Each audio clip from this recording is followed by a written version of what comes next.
A paz do Senhor, meus irmãos, sejam bem-vindos a mais uma aula da nossa querida Escola Bíblica Dominical.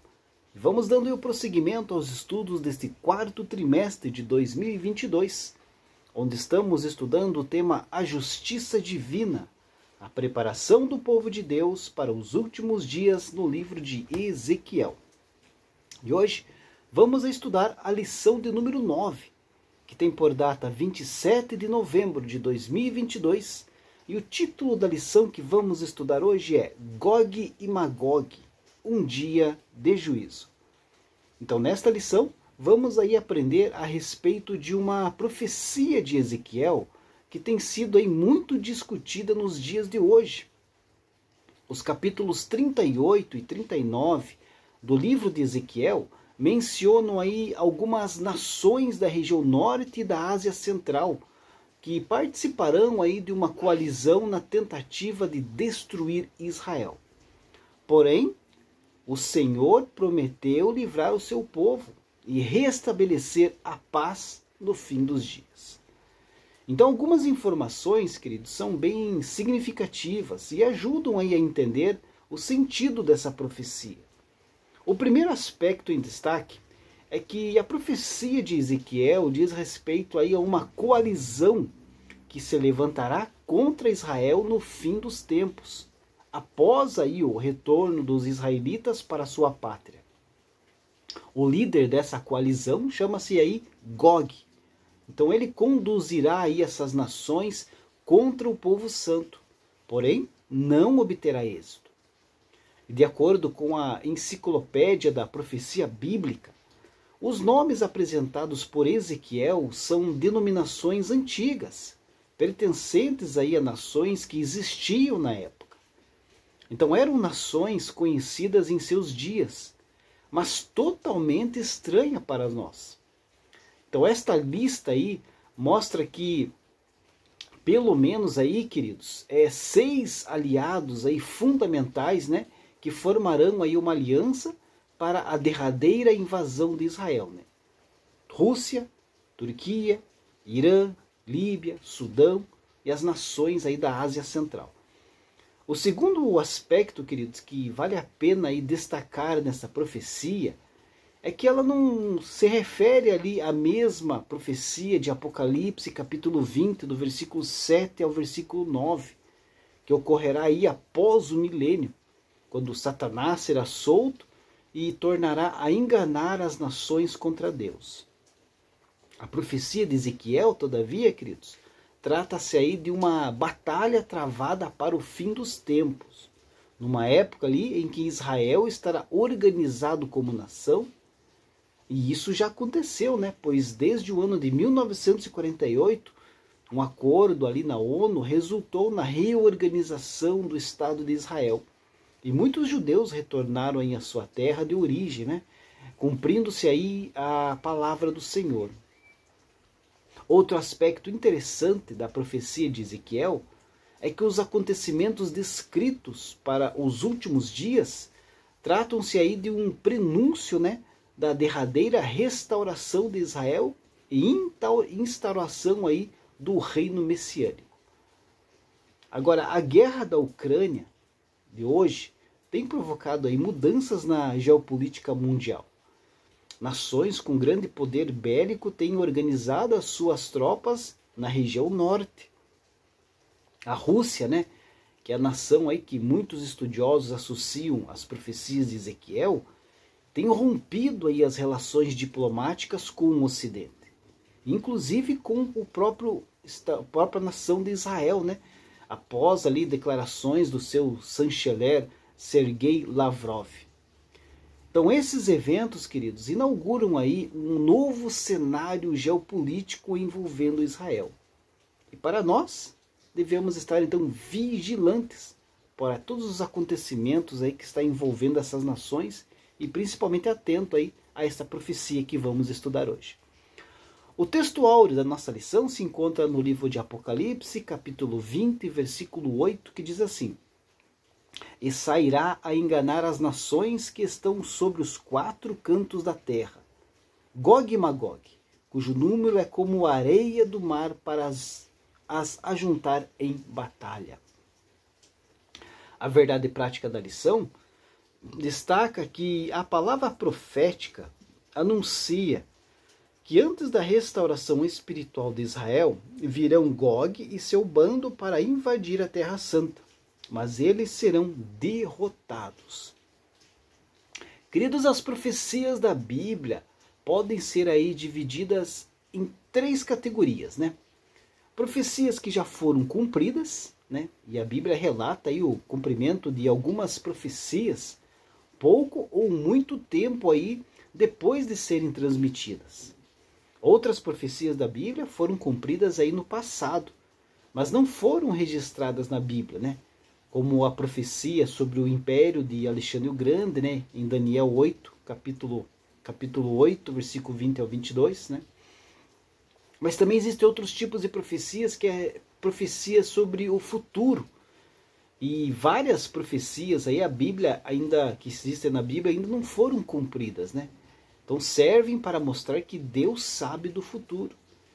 E também tem as profecias mistas, que falam sobre coisas que já aconteceram e coisas que ainda vão acontecer.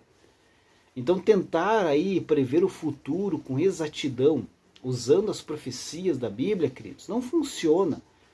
Mas podemos aí aprender muito com o que elas dizem, né?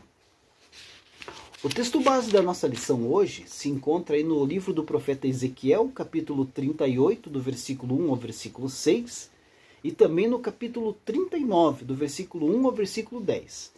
Então, se você não tem uma lição em mãos e quer acompanhar esse estudo, faça a leitura deste texto sagrado. Ezequiel, capítulo 38, do versículo 1 ao 6, e no capítulo 39, do versículo 1 ao 10, que é a base, né, da lição que nós vamos estudar hoje. A introdução da nossa lição diz assim: a profecia cumprida na antiguidade bíblica tem levado a ala cética a argumentar que a profecia foi escrita depois do fato acontecido. Com relação às profecias messiânicas, não há como defender este pensamento. Nesta lição, veremos as profecias de Ezequiel que tratam de eventos que ainda não ocorreram com Israel. Muito mais agora, com Israel no centro do noticiário mundial, eles não podem dizer que o profeta escreveu a profecia depois dos fatos. Aqui, queridos, ala cética significa aqueles que não creem em profecias, né? Ou seja, na manifestação do poder de Deus sobre a vida das pessoas. Então esses incrédulos se utilizam aí do argumento de que algumas passagens bíblicas que tratam aí de profecias que se cumpriram, né, foram escritas depois do seu cumprimento. Ou seja, eles querem negar aí o fato de que a Bíblia Sagrada comprova a onisciência de Deus aí através da revelação de fatos que teriam seu cumprimento no futuro. Israel, depois aí da formação do Estado judeu, sempre esteve em evidência no mundo. Principalmente, né, pela demonstração de prosperidade em todos os sentidos que essa nação aí apresentou, né? Então, odiada por muitos, Israel aí segue vencendo e prosperando, pois o Senhor Deus ainda continua com as suas mãos estendidas sobre esta nação escolhida e abençoada. A nossa lição se divide em 3 pontos, né? O primeiro ponto da nossa lição, sobre a identidade dos povos invasores, parte 1. Essa profecia envolve muitos nomes, em alguns deles até parecem enigmáticos. O nosso desafio é identificar quem são, hoje, os povos que Ezequiel menciona na antiguidade. Essa profecia aqui dos capítulos 38 e 39 do livro do profeta Ezequiel, queridos, então trata aí de uma guerra, né, que o povo de Israel enfrentará contra aí um grupo de nações. O subtópico 1 da lição, os invasores. A profecia deixa claro que essa invasão será para o fim dos anos, no fim dos dias. depois da restauração do Estado de Israel. Isso significa que será antes da grande tribulação, ou talvez logo no início dela.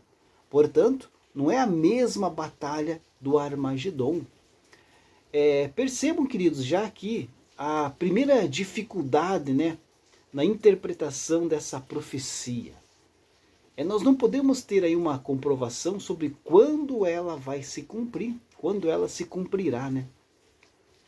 A conclusão que os teólogos chegaram, né, conforme o comentarista que apontou na lição, é que essa guerra acontecerá depois que o Estado de Israel fosse formado, ou seja, depois de 1948, mas que seria aí antes da Batalha do Armagedon, ou seja, quando os exércitos comandados pelo Anticristo, conforme vemos aí no livro de Apocalipse, cercam Israel para tentar destruí-lo.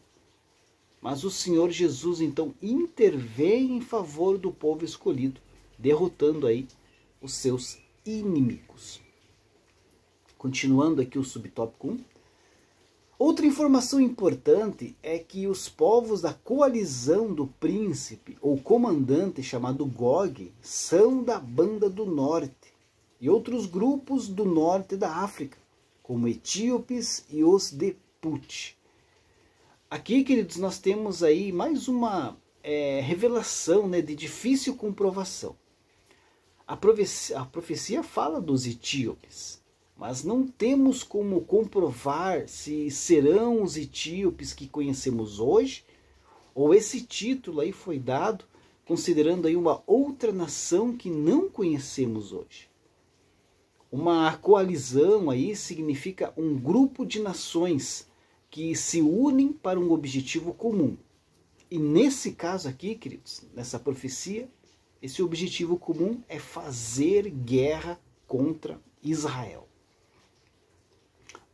O capítulo 39 descreve a derrocada de Gog e os seus confederados.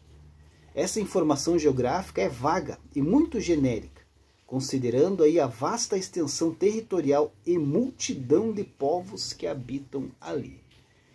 Então, queridos, essa profecia escatológica, então, como já dissemos, né, de difícil comprovação. Nós sabemos que essa profecia terá o seu cumprimento, né? Mas quando e quais serão aí as nações que se reunirão aí para atacar Israel, nós não conseguimos aí determinar aí com exatidão. O subtópico de número 2, compreendendo a profecia.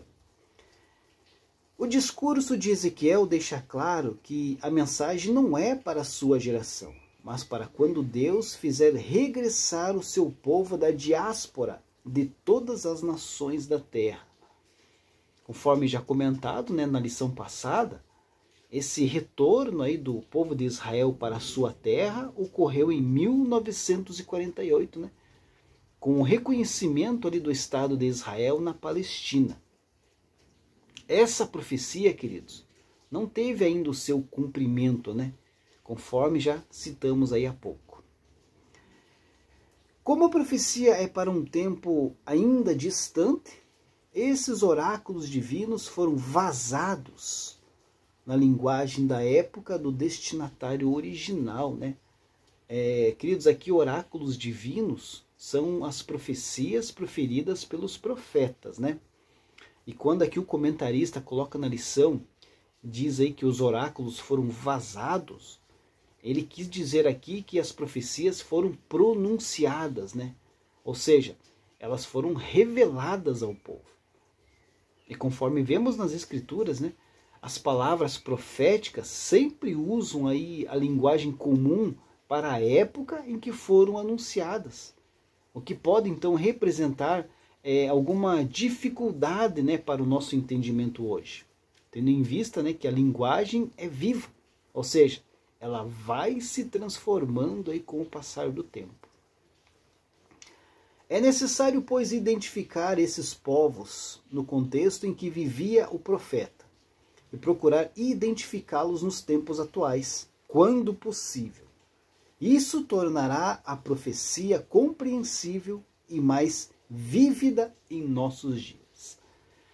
Aqui, queridos, o comentarista mostra aí uma das estratégias utilizadas, né, por aqueles que tentam interpretar as profecias bíblicas, que envolve aí o estudo dos usos, costumes e da linguagem aí utilizada nos tempos em que a profecia foi pronunciada, para nós podermos aí entender aí todo o contexto, né, e a mensagem ideal que possamos usar para os nossos dias, né? Subtópico 3 desse primeiro ponto fala sobre Gog, né? O nome Gog, fora da profecia de Ezequiel, só aparece mais 2 vezes nas Escrituras.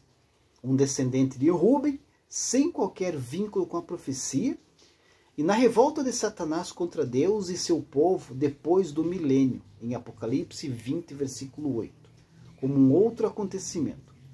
Tais nomes em Apocalipse são emprestados de Ezequiel 38 e 39. Aqui, queridos, Champlin confirma essa questão, né, de que os nomes Gog e Magog que encontramos no livro de Apocalipse foram emprestados, né, do livro do profeta Ezequiel. Então isso mostra que essas personagens aqui não eram reais, mas sim representações espirituais dos inimigos de Israel. A enciclopédia judaica identifica Gog como o rei Gigs, também conhecido como Gogo, da Lídia, região da Anatólia, na atual Turquia asiática. Essa é a interpretação da maioria dos expositores do Antigo Testamento e dos arqueólogos.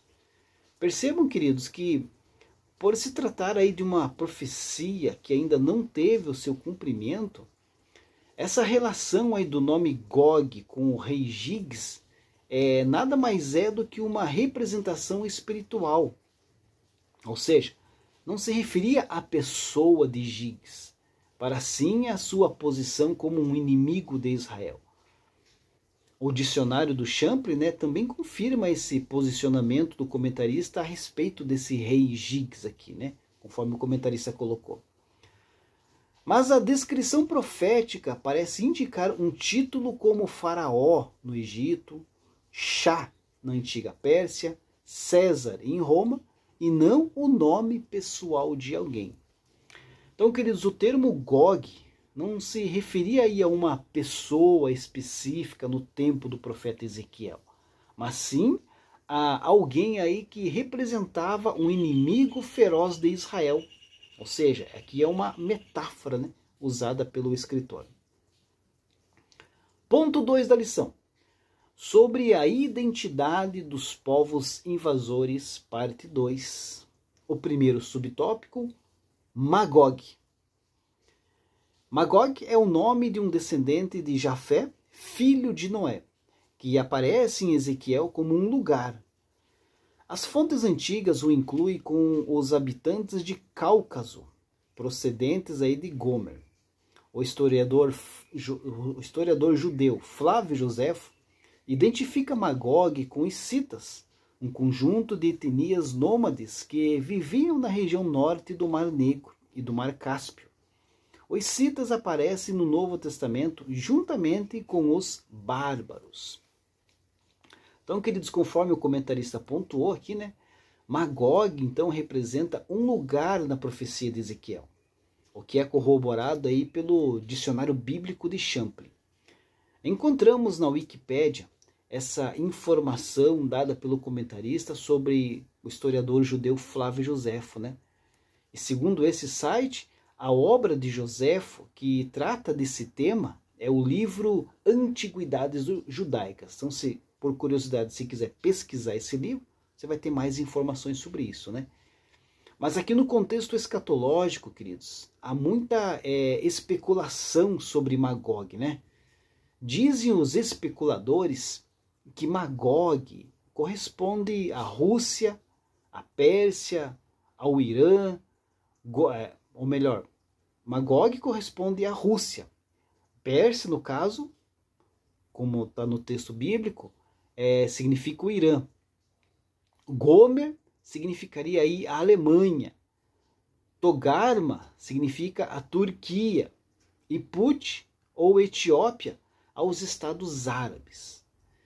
Todavia, queridos, o professor responsável da escola dominical não ir aí além das escrituras. Nós não podemos tomar aí especulações como certeza. Mas o que podemos afirmar com convicção, queridos, é que uma confederação de nações se reunirá para atacar Israel. Mas definir com exatidão quais são essas nações fica muito difícil. Subtópico 2. Meseque e Tubal. Tubal e Meseque são dois dos 7 irmãos, filhos de Jafé, filho de Noé. Os filhos de Jafé são Gomer e Magog, e Madai e Javã, e Tubal e Meseque e Tiras. Gênesis 10, versículo 2. Esses dois jafetitas deram origem a Tabal e Muxique, reinos frigiados da Capadócia, na Anatólia, segundo inscrições assírias. Nessa coalizão aparece mais um da família de Jafé, Togarma, filho de Gomer. Gomer é o primeiro da lista dos filhos de Jafé. Ele é identificado desde a antiguidade com o povo do Cáucaso. Aqui, queridos, o comentarista apresenta aí alguns detalhes, né, sobre esses dois descendentes de Jafé, Meseque e Tubal. Então, esses detalhes aí podem ser aí melhor entendidos através do estudo de geografia bíblica, né? O que não vem ao caso aqui da nossa lição de hoje, né? Mas por curiosidade, se você quiser pesquisar a fundo a respeito de Meseque e Tubal, procure em geografia bíblica, que você vai ter mais informações com relação a isso, né? Subtópico 3, a coalizão de Gog. Fazem parte do bando de Gog mais 5 povos, persas, etíopes e os de Put, com eles, né, todos com escudo e capacete. Gomer e todas as suas tropas à casa de Togarma. Todos eles são citados previamente nos oráculos de Ezequiel. A Bíblia hebraica emprega o nome Cush para Etiópia e Put para Líbia. Ambos, Cush e Put, são descendentes de Cã, filho de Noé. O norte da profecia em relação a Israel inclui a Mesopotâmia, a Ásia Menor e as regiões do Mar Negro e ao Mar Cáspio. Os persas são os atuais iranianos. A Pérsia teve o nome mudado para Irã em 1935. Aqui temos, né, mais alguns detalhes sobre os possíveis integrantes desse grupo, né, que combaterá Israel nessa batalha revelada por Ezequiel.